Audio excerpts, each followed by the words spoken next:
Olá, tudo bem? Jesus pode acalmar a tempestade da tua vida e trazer tudo bonança. Escuta só.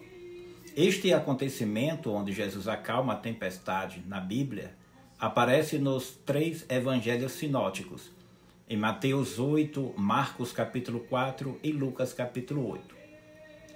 Podemos ver neste relato que Jesus tem poder para nos salvar de todas as tempestades repentinas da vida, nos trazendo segurança, tranquilidade e paz. Você acredita nisso?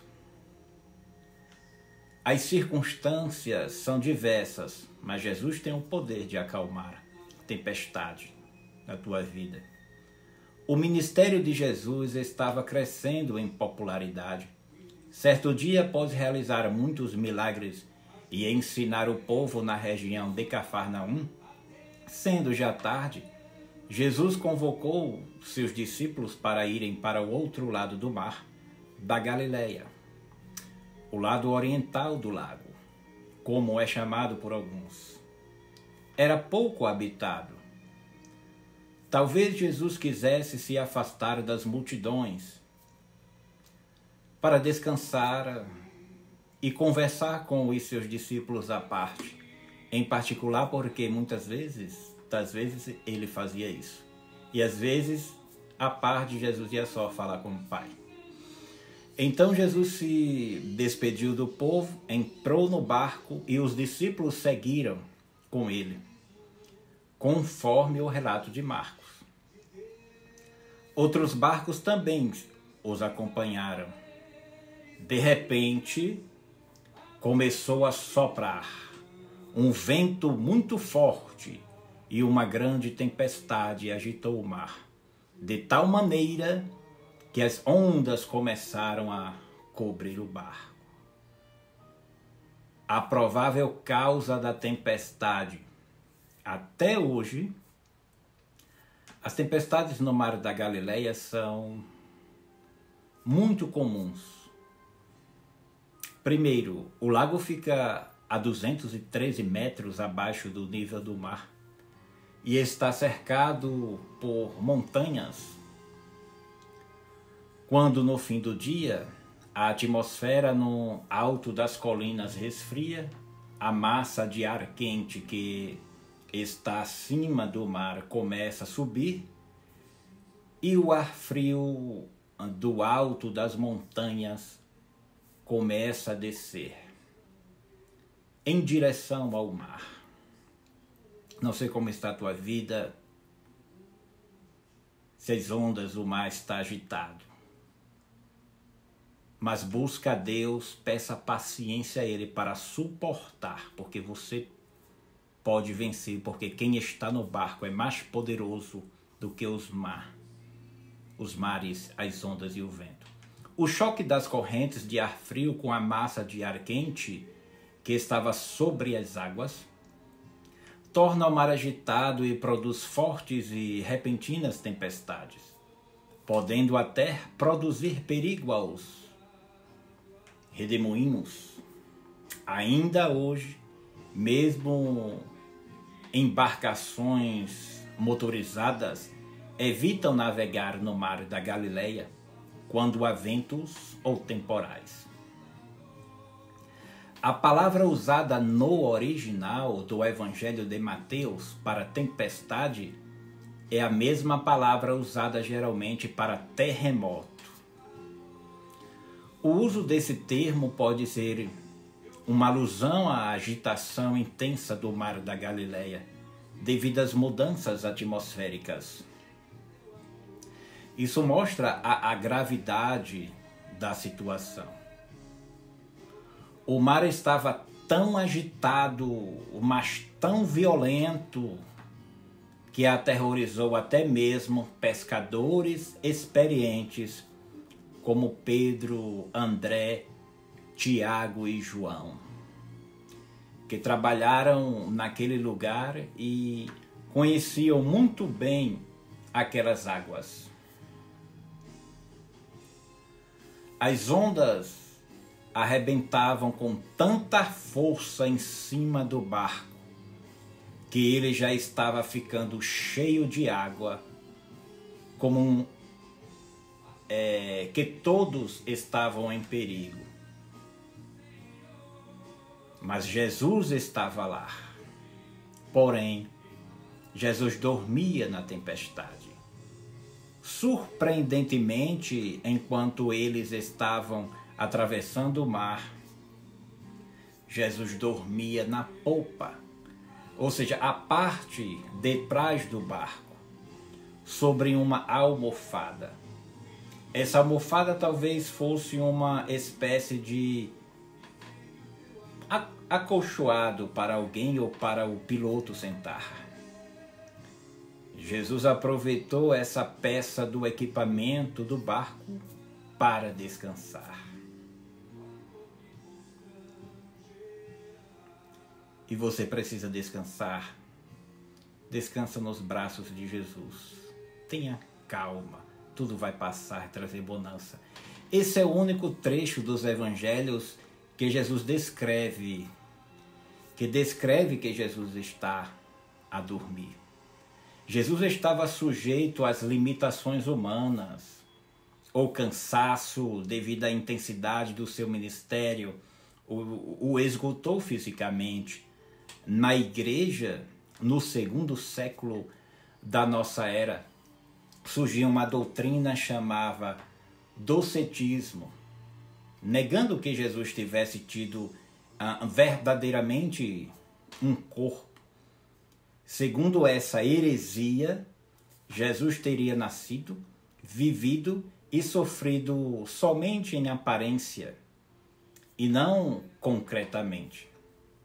No entanto, esse texto nos mostra com clareza que Jesus não só parecia humano, ele era plenamente humano, pois sentia sono, cansaço, fome, sede e dor, assim como nós sentimos.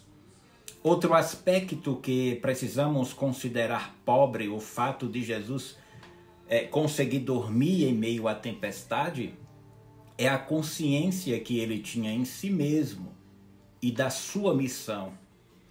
Jesus pôde descansar em meio à tempestade porque tinha uma percepção clara da sua identidade e do propósito do Pai para com ele.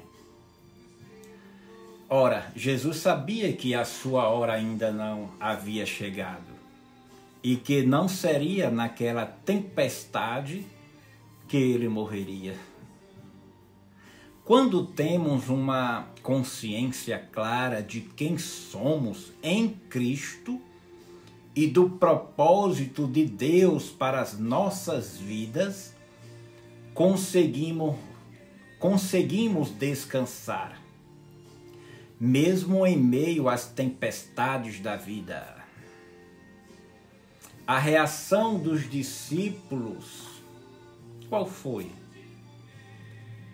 Os discípulos chegaram perto dele e o acordaram, dizendo: Mestre, mestre, vamos morrer. Em Lucas capítulo 8, 24. O Evangelho de Marcos traz uma informação a mais sobre essa fala dos discípulos. Mestre, não te importas que morramos? Marcos capítulo 4, versículo 38. Há aqui um tom de reclamação e acusação. Quantos hoje não murmuram, não têm murmurado, não é verdade? Reclamado muito. Os discípulos estavam tomados pelo medo e pela ansiedade. A falta de confiança em Jesus os levou ao desespero total. Muitas vezes, quando somos atingidos por uma tempestade na vida e a nossa confiança no Senhor não está tão firme, também temos a tendência de realizar esse mesmo questionamento. Não te importas, Deus? Quando isso vai acabar? Por que essa prova? E blá, blá, blá. Às vezes Deus faz isso para testar nossa fé. Quando isso acontece, é importante lembrarmos que o Senhor está no controle de tudo. E tudo que está acontecendo pode estar contribuindo para o nosso bem. Mesmo que no momento não entendamos. Depois de ler Romanos capítulo 8, versículo 28. Aí Jesus dá uma ordem. Jesus então se levanta, repreende o mar e o vento. Jesus disse ao mar: aquieta-te, acalme-se. Em Marcos 4:39. O vento parou na hora e tudo ficou calmo. Olha que poder, que power de Jesus. A ordem que Jesus deu à tempestade gerou uma ação imediata. Não houve necessidade de repetir a ordem. Apenas uma palavra basta. Pois resultou em obediência instantânea. A ordem literalmente significa fique quieto, cale a boca. Uma crença antiga afirmava que as tempestades poderiam ser causadas por demônios, que também tinham poder para provocar outros efeitos sobre a tempestade. Alguém poderia pensar então que a calmaria repentina do vento e das águas aconteceu porque Jesus repreendeu a força demoníaca, porque detrás da tempestade, porque estava detrás da tempestade essa força maligna. Entretanto, apesar disso ser uma possibilidade, não parece ser esse o caso aqui. O fato de Jesus ter repreendido o vento e o mar, como se fosse uma pessoa, também não é base suficiente para afirmarmos isso. O poder do Messias é muito grande. Esse acontecimento nos mostra que Jesus tinha o poder sobre os elementos da natureza. Sim, Jesus tem o poder sobre os elementos da natureza, o que era algo ainda maior do que o controle sobre os poderes demoníacos. Jesus é o Criador do universo e, naturalmente, pôde controlar as forças da natureza. O poder de Jesus sobre a natureza serve de prova que ele era o Messias.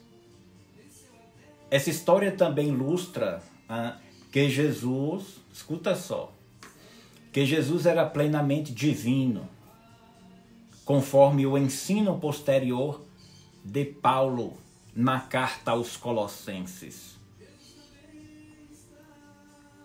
Jesus é a imagem do Deus invisível, o primogênito de toda a criação.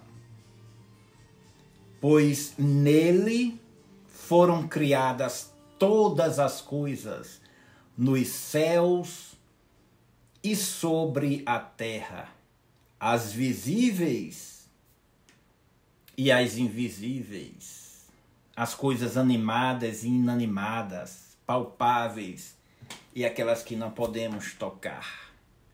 Só pela fé, sejam soberanias, quer principados, quer potestades, tudo foi criado por meio dele e para ele. Glória a Deus. Ele é antes de todas as coisas, querido. Nele tudo subsiste. Ele é a cabeça do corpo, que é a igreja. Colossenses capítulo 1, dos versículos 15 ao 18. Leia isso em casa. Vamos para a Bíblia. Após Jesus repreender o vento e o mar, repreende também os discípulos. Eita, agora apertou, né? Por que vocês estão com tanto medo? Ainda não têm fé? Está escrito, pastor Armando Filho, Marcos 4, versículo 40. Os discípulos ficaram admirados e cheios de temor. O termo grego usado em Marcos capítulo 4, versículo 41, para descrever o temor dos discípulos diante de Jesus, não é o mesmo usado para descrever o temor deles diante da tempestade no versículo 40. Esta palavra que descreve o temor dos discípulos diante de Jesus pode significar medo ou temor referente a respeito. A tempestade trouxe medo, mas Jesus produziu temor nos discípulos. Quem é este? Apesar de todas as grandes obras que os discípulos já haviam testemunhado, este milagre foi tão espetacular que eles ficaram se questionando sobre quem realmente seria Jesus. Quem é este? Então a nossa história termina com os discípulos dizendo uns aos outros: quem é este homem que até o vento e o mar lhe obedecem? Para confiarmos no Senhor, precisamos conhecer o Senhor. Se os discípulos tivessem entendido que o Criador dos céus estava ali com eles no barco, com certeza a atitude deles teria sido diferente. Entendeu? Eles só tiveram essa reação porque não conheciam verdadeiramente Jesus. O que pode ser constatado no questionamento final deles. Se quisermos superar todas as tempestades repentinas que muitas vezes se levantam sobre nós,